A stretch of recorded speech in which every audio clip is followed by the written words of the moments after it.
The Earth is an amazing blue planet, covered 75% with water, the essence of life itself. Without water, life would not exist. Water makes our planet unique in our solar system, and the presence of water is what astronomers look for in their search for life on other planets. Like the Earth, the human body is also, on average, 75% water. Without water, none of the processes that support life can exist. While we can go without food for many weeks, we can only live a few days without water. Yet only 2% of the Earth's water is drinkable, and billions of people worldwide don't have access to clean drinking water. In this video, you'll learn a lot about water. You'll also be introduced to Dr. Richard Cohen, MD, a doctor who practices integrative anti-aging medicine and performance sports nutrition. We really don't think too much about water. It's something that comes out of our tap. It's something that's in the ocean. But what I want people to realize is that we are essentially water. Our brain is 90% water. Our blood is 80% water. Our muscles are 70% water. So without water, our bodies cease to exist. Water is the essence of life. Water carries oxygen and nutrients to the cells. Water regulates body temperature. Water helps the body absorb nutrients and convert food to energy. Water protects and cushions vital organs and cushions the joints. Water removes metabolic waste from the cells through the lymphatic system. Without water, life ceases to exist. Water is just water, right? Tap water, filtered water, spring water, well water, bottled water. Some are a little more pure than the rest. Others have more minerals and taste better. You may pay more for the ones from Fiji or France or some glacier in Canada. But water is just water. Or is it? Volumes have been written on the subject, and the truth is, not all water is the same. Where did water come from? Water came from rain, snowflakes, came from streams, underground reservoirs. And what we're learning now, and this is the case with most issues, and most, when you go back to how things used to be. So if we look at water, the way it used to be, there are 3 or 4 structural and biochemical differences than what exists today. For most of his life, Nobel Prize winner Henri Coanda studied the water of the Hunza people who lived high in the Himalayan mountains. Natural health practitioner Ariana Nation was also fascinated by the Hunza people and their water. In my research, I discovered that there's a long history of scientific research about water and its healing ability. And this Kangen water has quite a history. It's a long history. And one of the things that fascinated me is the Hunza people and their ability to live 120 to 140 years without the degenerative diseases that we suffer here in the United States and all around the world. Why did the Hunza people live so long? Why were they so healthy? Coanda and others believe it is the water. Their water came from glacial streams, and it had very unique properties. It was microclustered. It had a different viscosity and surface tension. It carried lots of minerals that gave it a high alkaline pH. It also had an extraordinary amount of active hydrogen. Hydrogen with an extra electron. The presence of extra electrons made the water an antioxidant. All these properties combined contributed to the health and longevity of the Hunza people. Water similar to that of the Hunza people are found in other places around the world. The Caucasus Mountains of Azerbaijan, the Xinjiang region of China, and the Andes Mountains are just a few. In research, the Russians and the French and a lot of people have researched this. They found that it's their source of water. And it's from the glaciers that surround the mountainous region where they live. The common denominator with all these different cultures that have this vibrancy is their source of water and the properties that that water consists of. When we look at natural water, there are 4 or 5 different properties that are critical. So while adding a mineral buffer to filtered water is certainly more beneficial to get some of these mineral salts into our body, it still doesn't create that same process of having these free electrons, to having the negative ORP. It still does not create a microclustered state. Okay, and those three in and of itself, even if you're filtered, you're losing those benefits, or you're not gaining the benefits of what's seen with natural water.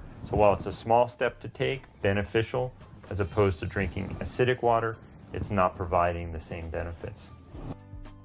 Is the tap water we drink today anything like the glacial milk that the Hunza people drink? Not even close.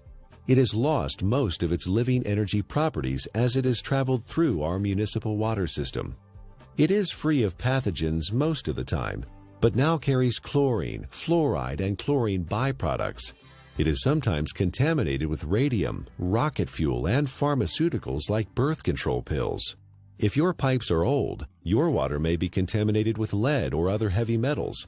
And if the water where you live is acidic, water treatment plants add lye or ammonia to make it neutral.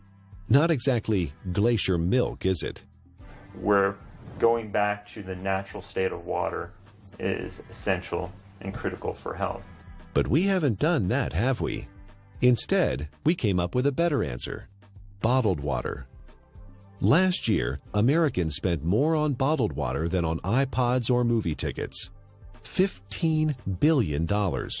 Every year, we pitch 38 billion water bottles into landfills. Over $1 billion worth of plastic. Only 9% of plastic water bottles are recycled. 91% become litter or landfill. A large percentage of this trash finds its way to the oceans, where it ends up part of a floating island in the Pacific, twice the size of Texas. But you do understand chemicals and toxins in your water are not healthy. We do understand that having a plastic dump the size of Texas floating around in the Pacific Ocean and now is broken down into micro little plastics and getting into fish and other animals is not a good thing. The environmental cost of bottled water is not just the trash it generates. It requires 2 liters of oil to make a 1-liter plastic bottle and transport it to the consumer. Spending thousands of dollars to ship water from Fiji to drink in the United States, and the energy that requires to do that is ludicrous. More than 1 million bottles a day of Fiji water, untouched by human hands, is produced in a country 6,700 miles away from California and transported halfway around the world for our consumption. At the same time, more than 50% of the people in Fiji don't have access to safe drinking water. Oh, by the way, you might want to know that by the time Fiji water gets to you, it is only slightly alkaline and has a positive ORP. It's not Fiji water anymore. Is bottled water any better than tap water? Given what it costs, it should be. But it's not. In fact, a significant percentage has more contaminants than are allowed in tap water. Most of it is purified municipal tap water that has been cleaned up through reverse osmosis, which not only removes chlorine and other contaminants, but strips the water of all minerals. Reverse osmosis also wastes 4 to 10 gallons of water for every gallon produced. In Japan, RO water is known as dead water. Nearly all bottled water we tested came out as acidic. Even spring water that should be alkaline came out acidic. Even worse is that all bottled water we tested had a highly positive ORP, or oxidation reduction potential. Water that has a negative electrical charge, like the natural ancestral waters, is best. Bottled water may be clean, but it does not have the life-giving properties of natural water. Finally, there's the cost factor. It's hard to believe, but if you consume the amount of water you should every day from bottled water, you'd spend over $2,000 per year. Over 15 years, the lifespan of the best water ionizer on the market. That adds up to a lot of money. If the water we used at home cost what even cheap bottled water cost, our monthly water bills would run $9,000. $15 billion per year is spent on bottled water in the U.S. and over $1 billion worth of plastic ends up as trash. Is there a way to save the earth and save money at the same time? You know, spending $2 for a small 12-ounce bottle of water is, what is it, 5, 6, 7 times more expensive than fueling your car. Doesn't make sense, does it? Especially when you're buying water that is acidic. You're buying water that may be devoid of minerals. You're buying water that has a positive ORP that is damaging. Doesn't make sense, does it? Maybe there's a way to produce your own clean water. Well, it would be nice to have a glacier in our backyard, or it would be nice to have a fresh mountain spring that's just percolating out of an aquifer in the earth. Most people don't have that. But what we do know, interestingly enough, is in places where that does exist, one of the key components is this clean, natural-based water.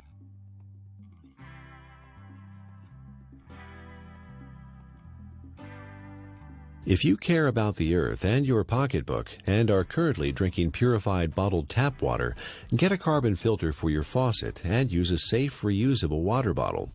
However, if you want to improve your health, drinking ionized alkaline Kangen water is a better choice. Like natural ancestral waters, it is microclustered, contains alkaline minerals, and has a negative ORP, making it an antioxidant, and it costs a little more than $1 a day for unlimited amounts.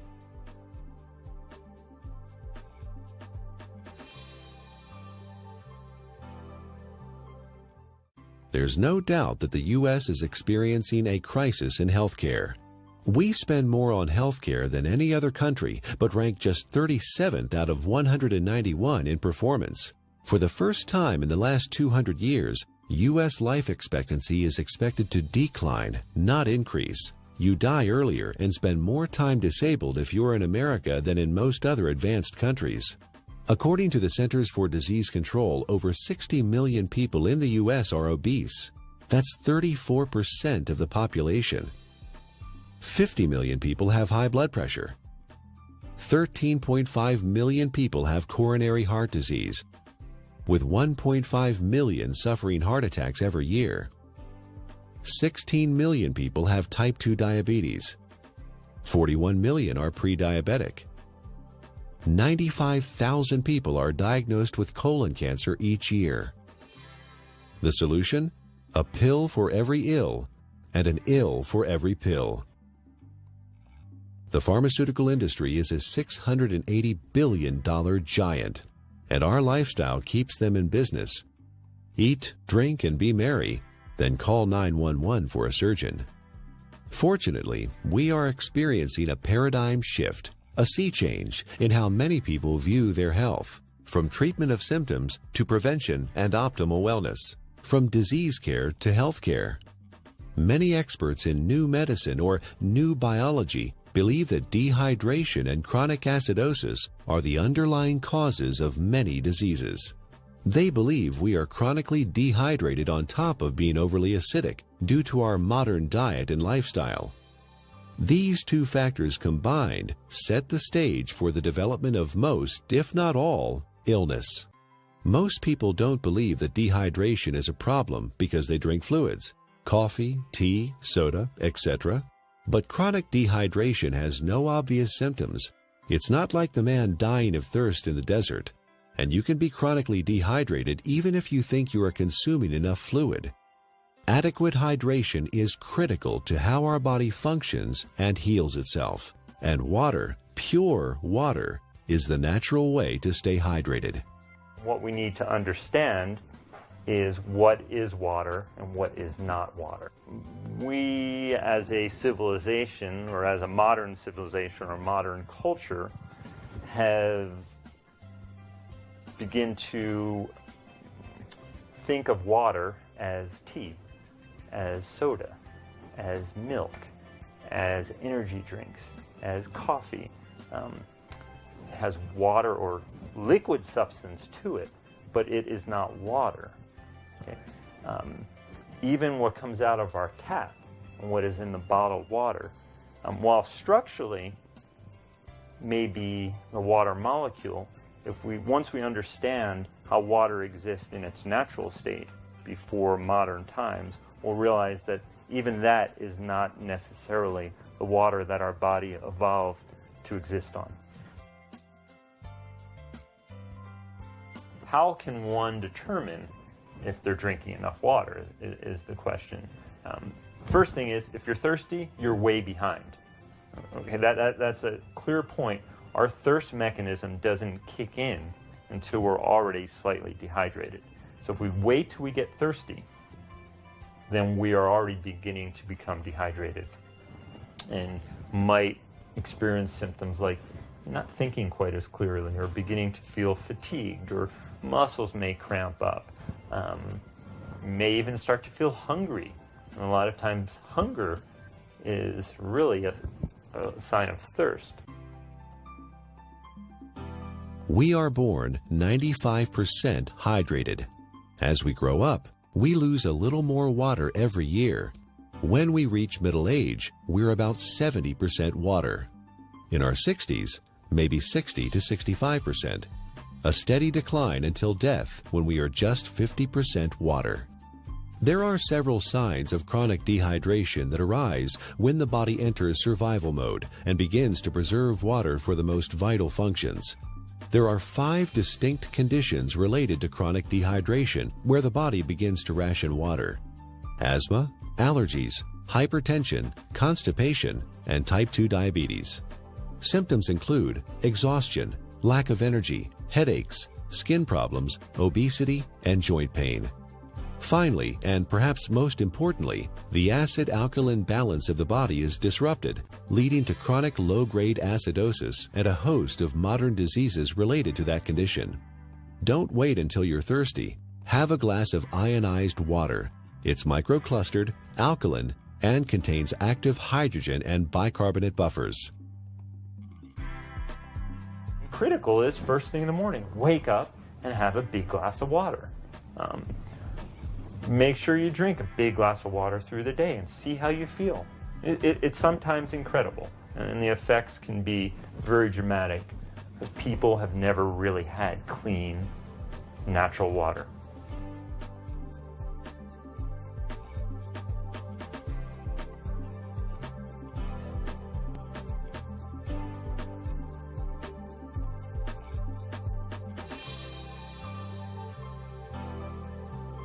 I want to use an example of an endurance athlete and specifically show the needs of hydration in the endurance athlete and how that also can relate to the everyday athlete.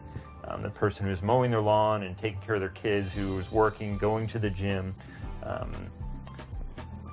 the weekend warrior, and how critical hydration is. We know that an athlete who is 1% dehydrated could have a 3% reduction in performance. Now, well, that doesn't sound like a lot. An athlete can spend hours and hours training, and for example, a 1-hour event, a 3% reduction is almost 2 minutes. And that's the difference between winning or losing a race. One of the most important things you can do is to make sure you have enough fluid the night before. You cannot catch up the same day. When you're dehydrated, you build up lactic acid and you don't clear it. When you're dehydrated, the muscles don't receive the nutrients as effectively. When you're dehydrated, the cells, as we've talked about, don't communicate well with one another. When you're dehydrated, the oxygen carrying capacity of the blood diminishes. So you can see oxygen, energy production, neurological connections between cells are all critical to that endurance as well as the power athlete. Taking that example of the endurance athlete to the everyday person, you can see how you can become fatigued. You can see how your thinking may not be quite as sharp as it needs to be. You can see how hunger could play a role, or you begin to yawn, or your muscles are a little bit tight from sitting in the same place throughout the day. Hydration is critical. It's critical to the athletic endurance performer. It's critical to the everyday endurance athlete who wants to make it from the morning to the night as effectively and efficiently as they possibly can. Alkaline ionized water is a great choice for hydration for competition athletes, recreational athletes, and everyday people because it is microclustered, and the free hydrogen and bicarbonates help neutralize acid buildup and toxins.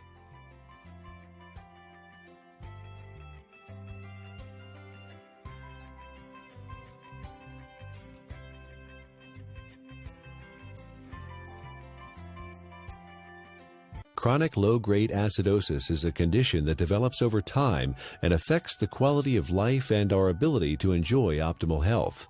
It starts with our diet, acid-forming foods and drinks.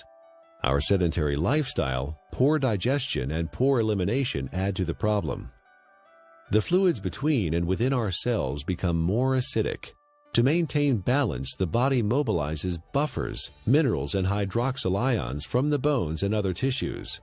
This, in turn, leads to osteoporosis, and the overall process results in poor health, chronic illness, arthritis, and sluggish lymph system. An acidic condition for the body is very unhealthy. When the body is chronically acidic, illnesses can develop.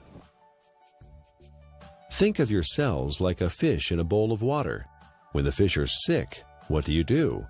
Do you give them a pill? Of course not. That would not solve the problem at all. They would still be sick. You change the water, give them the proper pH and ORP so they thrive.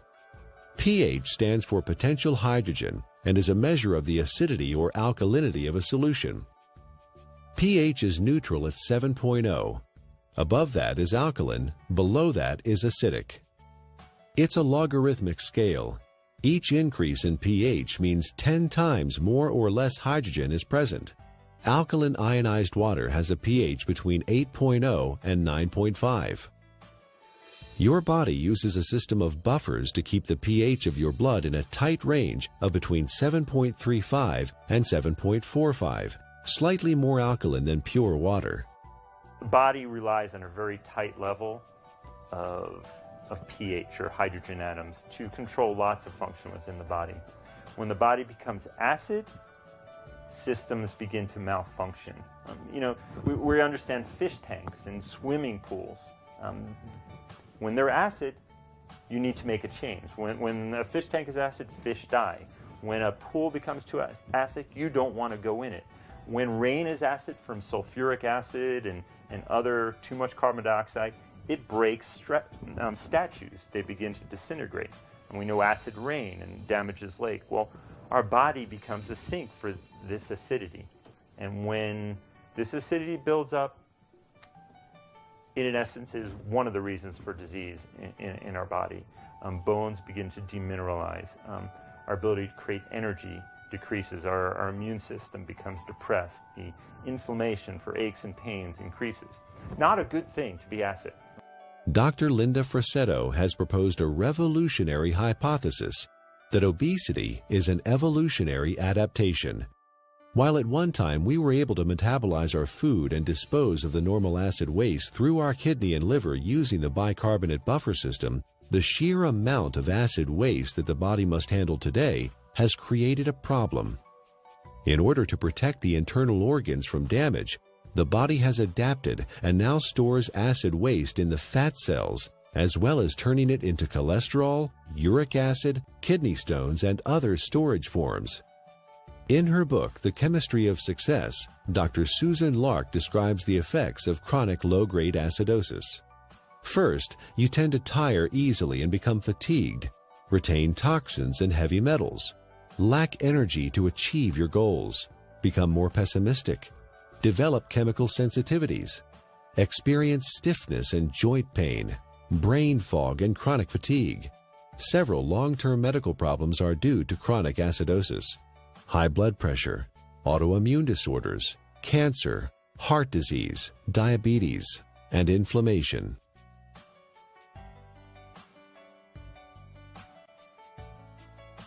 %80 of the foods we consume leave behind acid waste that the body has to deal with. A trip down the modern grocery store aisle finds very few alkaline-forming foods. Even the foods we think of as wholesome and nutritious leave behind metabolic waste products that are acid. And of course, junk food falls into the acid-forming category. Most of the fluids that people consume today are acid. Sodas contain citric acid, energy drinks, phosphoric acid, and caffeinated beverages, and coffee, and many different commercial teas. Sugar, acid. Tap water, acid. Not a good thing for our system. Natural water is alkaline. Fruits, vegetables are alkaline. Stress-reducing activities are alkaline. So you see the link here. Things that are beneficial to our body tend to be alkaline creating. It allows the body to buffer damage of its processes of energy production. In addition to our diet, there are several ways our modern lifestyle increases the acid load on the body.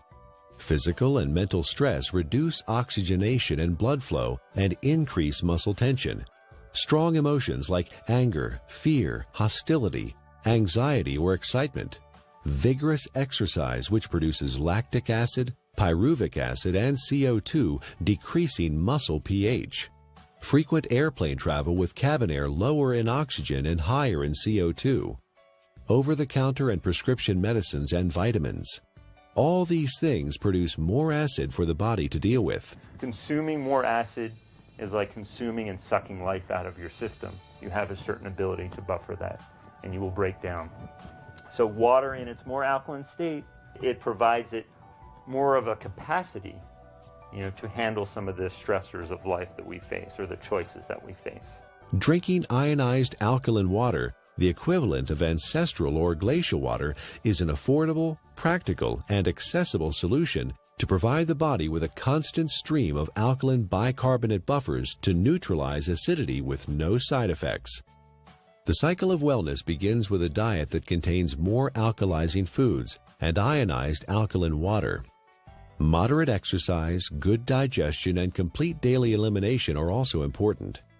This leads to more alkaline fluids within and outside of the cells. Calcium and other minerals support bone density instead of being used as buffers.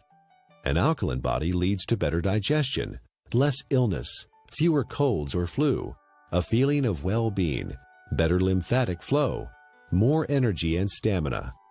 Alkaline ionized Kangen water provides hydration, alkaline buffers, and antioxidant activity, which keeps the body in homeostasis, allowing it to heal itself.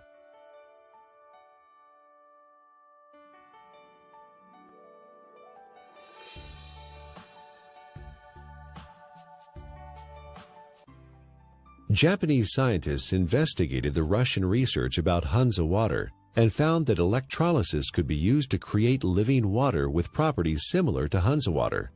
This is now known as functional water, micro water, ionized water, or Kangen water. Kangen is a Japanese word that means return to origin, or in chemistry, reduced, having an extra electron. In the U.S., Kangen water is the trademark of Enagic USA, who market top-of-the-line water ionizers. Anyone with an ion water generator can make Kangen water from tap water. Water is first filtered, then exposed to an electrical charge in the electrolysis chamber of the generator. Alkaline ionized water is called living water. It is similar in atomic structure to the waters that the people of Hansa drink directly from glacial streams in the high Himalayas.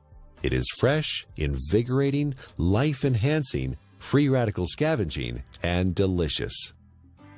Full-scale development of water ionizers started in 1954, fueled by research at several agricultural universities on the effects of ionic water, especially acid water, on plants. Experiments on the human body followed, conducted by Japanese doctors and other scientists around the world. In Japan, hospitals and clinics have used purified, electrically restructured, ionized alkaline water for over 30 years to treat a number of disease conditions. Following efforts by Japanese medical doctors and agricultural doctors, the water ionizer was approved for medical therapeutics by the Japanese Ministry of Health and Rehabilitation in January 1966. Well, we don't have a glacier. We don't typically have, fresh streaming water. One way to do it, and this has been studied by the Japanese, is a process called ionization. It's actually running some electricity through the water, and it breaks the filtered water into some of the natural properties. It provides the microclustering. It increases the alkalinity. It provides a high ORP, or these free electron states, to the water. So in a lot of ways, we're getting some of the similar properties to natural base water. It even changes the molecular structure. We can see a more health-giving pattern when looked under an electron microscope. So ionization is an option and a choice for many people if you don't have a glacier. So the Russians discovered the property of the water, all these properties, and they developed an electrolysis system. They found a way to actually separate the water and get these properties. And the Japanese improved upon this process and improved upon it, and have come up with the best ionizer available now. And I really do appreciate the work that the Japanese have put into it because of the diligence and the care that these ionizers are made with. Numerous peer-reviewed scientific studies have been performed in well-respected universities and hospitals around the world, which show the benefit of alkaline ionized water. Some of those benefits are weight loss, releasing toxins and stored body fat, normalize blood sugar, support healthy colon function, resolve urinary tract infections, relieve asthma and chronic respiratory conditions, stop abnormal gut fermentation, reduce proliferation of candida, fungus, and undesirable microforms, reduce chronic pain, improve wound healing with oxidizing acidic ion water. The most important thing, we don't want to drink water that has pollutants, and that could be harmful to our system. So when we're drinking water, it would be nice to know that what you're drinking is clean. The first step to creating alkaline ionized water is to have clean source water. Enagic's Kangen Water generators use an activated carbon filter that removes chlorine, volatile organic chemicals, pesticides, herbicides, benzene, trihalomethane compounds, radon, solvents, and many other man-made chemicals found in tap water. Ionized water is pure or virgin water. Everything water has been exposed to leaves an electromagnetic frequency signature or imprint. Ionized water is virgin water because the EMF have been reset. There are 4 very specific properties to these healing waters that are found in these mountainous regions that are flowing from the glaciers. And there's been a lot of research on this.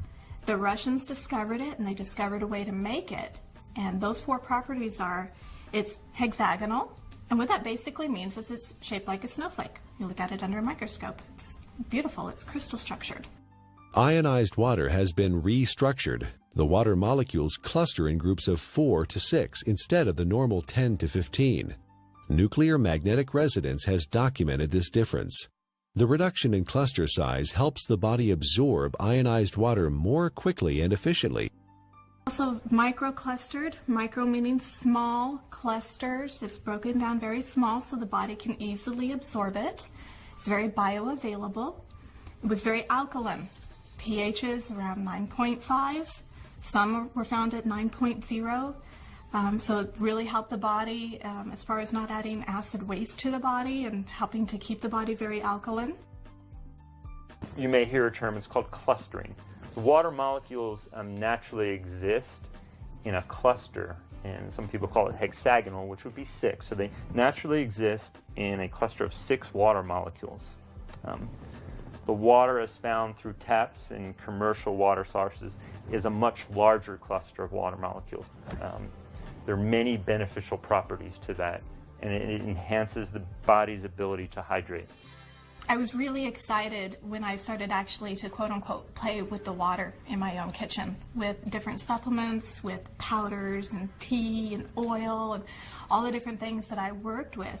And you could really see the life to the water. I could put, for example, my green vegetable powder drink in Kangen water versus bottled water and a tap water, and actually see that this water has an energy to it.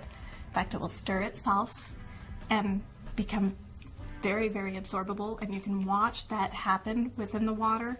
You can watch it make tea instantly, whereas other waters cannot do that. It cannot get in and penetrate those nutrients and pull those nutrients out and put it right in the water where you're drinking it, where it can then go in and penetrate your cell walls at that same level. Many people complain that they find it difficult to drink large amounts of water because it makes them feel bloated and heavy. Regular water, tap or bottled, is composed of large clusters of water molecules and has no life energy or electrical charge. It sits in your stomach like a stagnant pond.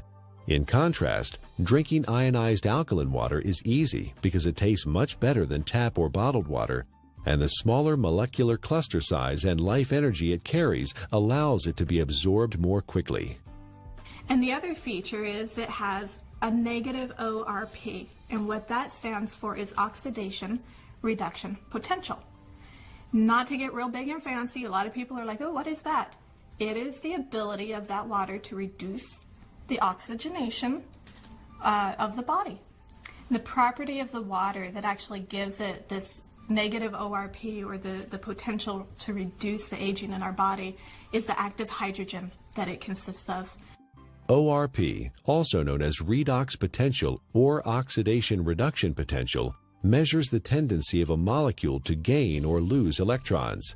It is measured in millivolts. When a substance has an electron to donate, it measures with a negative charge. When a substance loses an electron and is positively charged, the ORP is plus. Negatively charged substances act as an antioxidant. Positively charged substances act as oxidation enhancers. What we have learned to understand is this water in its energetic state has an abundance of free electrons. Okay? The Earth is loaded with free electrons, and where that comes from is lightning strikes. Okay? So we have all this energy potential in the Earth that's imparted to the water, and when we consume the water, you're basically consuming a antioxidant. We know vitamin C, vitamin E, all these particular nutrients that you may take. In its natural state, water has a similar, even perhaps more powerful ability to quench out free radicals or inflammatory processes that may occur from natural processes within our body to create energy, to fight infections, as well as to quench out some of the destructive things that we may do in our modern life, from pharmaceutical agents, cigarettes, alcohol, over-exercising, stress. Water can help buffer that in its natural state. Like natural ancestral water, ionized water holds a measurable negative electrical charge. This is what gives the water vitality or life energy. Almost all other drinking water available to us has a positive charge, which means they are oxidizing agents. Only negatively charged water can efficiently flush out toxins and poisons in the body at the cellular level and neutralize free radicals. A free radical is a molecule of oxygen that has lost an electron and is positively charged. It is also known as active oxygen. This active oxygen is hunting for a replacement electron from somewhere else in the body. Active oxygen damages the cell membrane and even DNA. Antioxidants produced by the body and from our food provide free electrons to stabilize active oxygen-free radicals. Ionized water is one of the most powerful antioxidants known. Ionized water has millions of hydroxyl ions per glass. No other water has this incredible benefit. Acid alkaline is the amount of hydrogen that's present. When there is tremendous amounts or a large amount of hydrogen, a system is termed acid. The pH is considered low. When there is lesser amounts of hydrogen, it's alkaline. The second component of water in its natural state, as we just spoke about, was having natural minerals. Okay? Right. Being able to get these nutrients which are critical to our health, and those don't exist for the most part in commercially bought or tap waters. Water in a alkaline state provides the body with a greater capacity to buffer some of the natural processes that stress the body, as well as the lifestyle processes that also stress the system. And drinking water in a natural alkaline state provides you with a substance that is not acid, that is not damaging to your system. So you can look at it from two different ways, eliminating all the unhealthful things that we don't even think about and consuming clean, natural base water. Is ionized alkaline water safe for anyone to consume?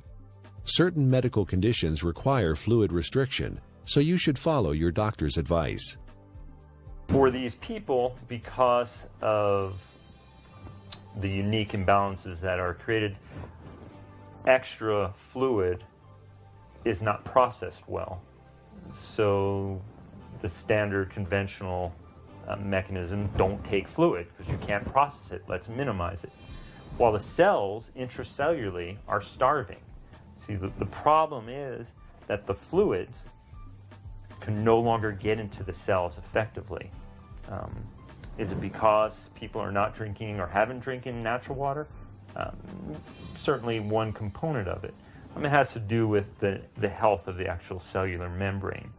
So for these people, well, I don't want to say drink all the water you can, but I think you will find for whatever water that you can, or fluid that you can, by consuming water in a natural state, you may begin to enhance the intracellular component of the water and lessen some of that extracellular water that exists.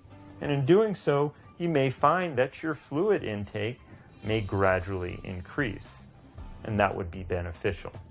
How that helps your ultimate condition, obviously it is an unknown since there's many factors involved. But water in its natural state, microclustered, alkalinized, is going to give you, in essence, the most bang for your buck. Don't waste your fluid on coffee. Don't waste your fluid on energy drinks or sodas. Absolutely not. That's just going to make your condition worse.